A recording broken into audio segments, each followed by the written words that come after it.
내용 분석의 장단점인데 장점과 단점이 있었습니다. 초창기 시험에서는 여기서 잘 나왔어요, 여러분. 그래서 장단점도 좀 알아놓으시면 좋고 여기 이야기하면서 비관여적 조사를 같이 해버릴 거예요.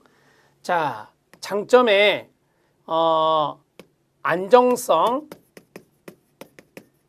융통성, 자, 그 다음에 경제성, 시간과 비용이 적게 드니까 경제성이 있다라고 했었잖아요. 생각나시죠? 그 다음에 역사 연구 활용이 가능하다. 장기간에 걸친 거기 보면 장기간에 걸쳐 발생한 과정, 장기적 과정이요.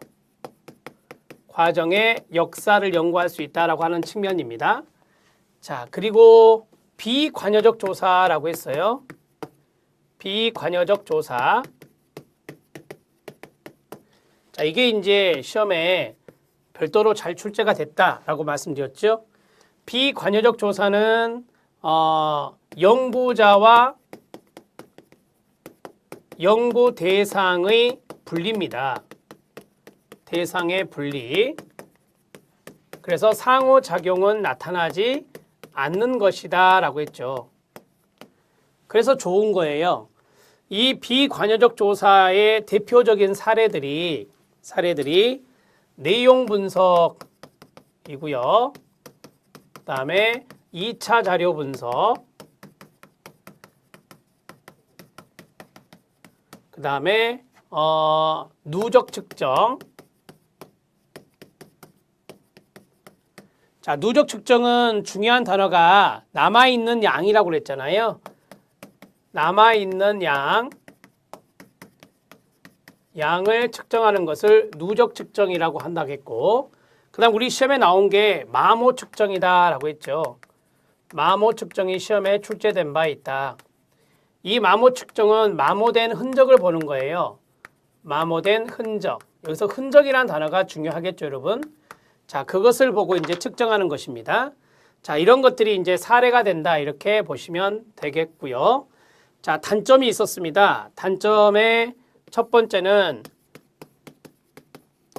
자료 수집에 어려움이 있을 수도 있다. 어려움이 있을 수 있다라고 하는 거. 그 다음에 두 번째, 실제적 타당도 확보에 어려움이 있을 수 있다. 확보에 어려움이 있을 수 있다. 자, 이제 하나의 사례를 들면은 주관성이 가미되기 때문에 분석을 할 때 주관성이 가미되기 때문에 실제적 타당도 확보에 어려움이 있다라고 하는 거고요. 자, 세 번째는 기록된 의사 소통 메시지만 분석이 가능하다라고 하는 거예요.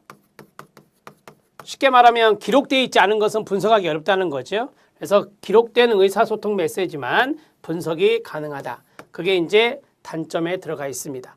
자, 장단점을 이런 식으로 정리를 하시면 됩니다. 어려운 거 아닙니다. 비관여적 조사까지 다 해드렸어요. 자, 이제 17장 역구조사와 프로그램 평가조사에 대해서 알아보도록 하겠습니다. 자, 여기 있는 역구조사에서 평가조사의 중요한 건 뭘까요? 유형입니다. 종류예요. 여러 가지의 종류가 있는데 그것의 개념을 잡아주시는 거죠. 사례 문제도 출제된 적이 있고요. 자, 갑니다. 역구조사의 개요. 역구조사는 한정된 지역 안에서 사람들의 역구 수준을 확인해내고 이를 수량화하는 방법들로서 특정 지역사회 또는 특정 집단의 문제를 해결하기 위한 프로그램 개발이나 기존 프로그램의 보완을 위한 과업 수행에 앞서서 특정 지역사회 또는 특정 집단의 욕구를 정확하게 파악하기 위해 실시하는 조사입니다. 자, 필요성이 있는데요. 주민들이 필요로 하는 각종 서비스 프로그램을 식별해서 우선순위를 정합니다. 프로그램 운영에 필요한 예산 할당의 기준을 마련합니다. 현재 수행 중인 사업의 평가에 필요한 보조자료를 마련합니다. 프로그램을 수행하는 지역사회 내의 지역사회 기관들 간의 상호 의존이나 협동 상황을 파악합니다. 서비스 또는 프로그램을 지역 주민의 욕구 변화에 따라 탄력성 있게, 융통성 있게 변화시킬 수 있도록 해줍니다. 지역사회 주민들에게 문제를 부각시키고 프로그램 추진의 필요성을 인식시킴으로써 지역 주민의 지원을 확보하고 이를 위한 입법화 추진에도 압력을 가할 수 있는 필요한 증거 자료를 제공해 줍니다. 사회복지기관들이 사회로부터 그 존재의 정당성을 인정받고 지원을 받을 수 있는 근본적 요인을 제공해 주는 것입니다. 자, 여기까지는 워밍업입니다. 자, 이거 하나만 써놓으세요. 교재에다 써놓으세요.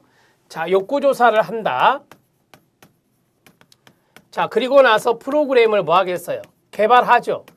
프로그램을 개발해요. 그냥 프로그램 개발하지 않죠. 욕구를 파악한 다음에 개발해야 맞죠. 그 다음에 뭐 하겠어요? 프로그램을 시행해요. 프로그램을 실행하고 그 다음에 마지막에 하는 것이 평가조사거든요. 평가조사. 자, 이번 챕터에서 배우는 게 바로 이거예요. 욕구조사와 평가조사, 이 두 가지거든요. 이해되셨죠? 자, 욕구조사 방법 들어가겠습니다. 사회지표 분석, 양적이에요, 질적이에요? 양적이라고 배웠죠? 개념입니다. 사회지표 조사 방법은 일정 인구가 생활하는 지역의 지역적, 생태적, 사회적, 경제적, 인구학적 특성에 근거하여 지역사회 욕구를 추정할 수 있다는 전제하에 사회지표를 분석하는 겁니다. 2번 별표, 양적 분석에 속하며 소득 수준이나 빈곤인구 비율이나 빈곤율이라고 하죠. 그 다음에 실업률이나 주택보급률이나 범죄율 이런 것들이 지표거든요. 자, 2차 자료 들어가겠습니다. 2차 자료 분석입니다. 2차 자료 분석은 지역 주민 및 전문가들로부터 직접 자료를 수집하는 것이 아닙니다. 직접 하면 1차가 되는 것이고요. 끊어요. 지역사회 내의 사회복지기관의 서비스 수혜자에 대한 클라이언트에 대한 기록을 검토하여 욕구를 파악하는 것을 2차 자료 분석이라 합니다. 2번 별표, 2차 자료가 될 수 있는 것은 접수 자료나 면접 상황 기록표나 기관의 각 부서별 업무 일지나 면접 기록표나 서비스 대기자 명단이나 상담 일지 등을 통해서 2차 자료 분석할 수 있습니다. 2차 자료 분석의 특징입니다. 실력 따지기 별표, 이게 시험에 출제된 건데요. 자, 이것은 판서하겠습니다. 판서에서 적어 놓으시면 되는데, 자, 이렇게 당구장 표시하시고요. 욕구조사 중에 2차 자료 분석입니다. 욕구조사 중에 2차 자료 분석입니다. 자, 비교적 적은 비용으로 대규모 사례 분석이 가능하다라고 했습니다. 여러분, 여기 2차 자료 분석은 자료의 양이 많을 수 있잖아요. 그게 가능해요. 대규모 사례 분석 가능합니다. 대규모 사례 분석 가능이라고 쓰시면 되고요. 자, 그 다음에 두 번째, 자료의 결측값을 추적하기가 어렵습니다. 제가 한 게 아니기 때문에 결측값 추적 어렵습니다. 결측값 추적 어렵다. 이런 것들이 이제 2차 자료 분석의 큰 문제점이라고 해요. 세 번째, 자료를 직접 수집하지 않아도 되죠? 그게 2차 자료예요. 직접 자료 수집하는 거 아닙니다. 직접 자료 수집하면 1차라 그랬어요. 그 다음에 네 번째, 기존 데이터를 수정 편집해 분석할 수 있습니다. 기존 데이터를 수정, 데이터는 자료입니다. 자료. 기존 자료를 수정하고 편집할 수 있죠. 편집 가능하다.